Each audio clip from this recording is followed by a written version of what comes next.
पंतप्रधान नरेंद्र मोदी आणि गृहमंत्री अमित शहांनी राष्ट्रपतींची घेतली भेट। दोन्ही नेत्यांनी एकाच दिवसात दोन वेगवेगळ्या भेटी घेतल्यानं चर्चांना उधाण। संसदेच्या पावसाळी अधिवेशनामध्ये मोठी घडामोड घडण्याचा अंदाज।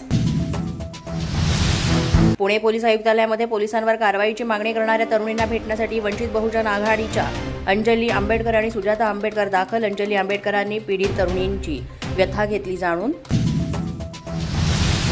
मुलींवर हात टाकणाऱ्यांचे हातपाय तोडून त्यांना पोलिसांकडे द्या। पुण्यामधील कार्यक्रमात मनसे नेते अमित ठाकरे यांचं वक्तव्य।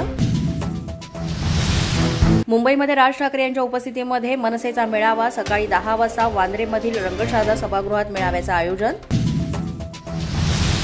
कोथरूड पोलिसांकडून मुलींना शिवीगाळ मारहाण प्रकरणी आमदार रोहित पवार यांनी पीडित तरुणींची भेट घेतली। पोलिसांकडून अशी वागणूक दिली जात असेल तर गंभीर, रोहित पवारांचं वक्तव्य।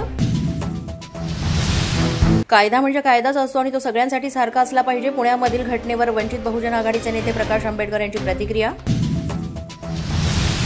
यवतमध्ये शांतता भंग करण्याचं काम करणारे सरकारमध्येच कायद्याचं राज्य उलथवून टाकण्यासाठी 2 आमदार बाहेरून आले। पुण्यातल्या यवतमधील राड्यावरून सामनातून सरकारवर निशाणा। मागील 6 महिन्यांमध्ये शिक्षण क्षेत्राशी संबंधित 7 निर्णय राज्य सरकारला मागे घ्यावे लागतील। सरकारी धोरणावर शिक्षण तज्ज्ञांची टीका।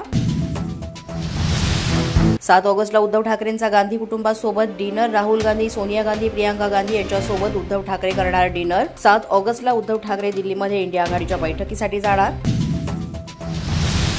उद्धव ठाकरे 3 दिवसांच्या दिल्ली दौऱ्यावर 6, 7 आणि 8 ऑगस्टला ठाकरेंचा दिल्ली दौरा। इंडिया आघाडीच्या बैठकीला उपस्थित राहणार। पोलीस माझा न्यूजच्या बातमीपत्रात आज इतकंच। तुम्हाला आमचं बातमीपत्र कसं वाटतंय याबाबत अवश्य अभिप्राय कळवा। यासाठी पोलीस माझा न्यूजचं YouTube चॅनल सबस्क्राईब करा। तसंच आमचं फेसबुक, इंस्टाग्राम आणि ट्विटर अकाउंट फॉलो करा। अधिक माहितीसाठी आमच्या www.policemazhanews.com या वेबसाईटला भेट द्या। आमचे अधिकृत प्रतिनिधी व्हायचे असेल तर स्क्रीनवर दिलेल्या क्रमांकांवर आजच संपर्क साधा। आजच्या बातमीपत्रात इतकंच। पुन्हा भेटूया पुढील बातमीपत्रात। तोपर्यंत पाहत रहा पोलीस माझा न्यूज।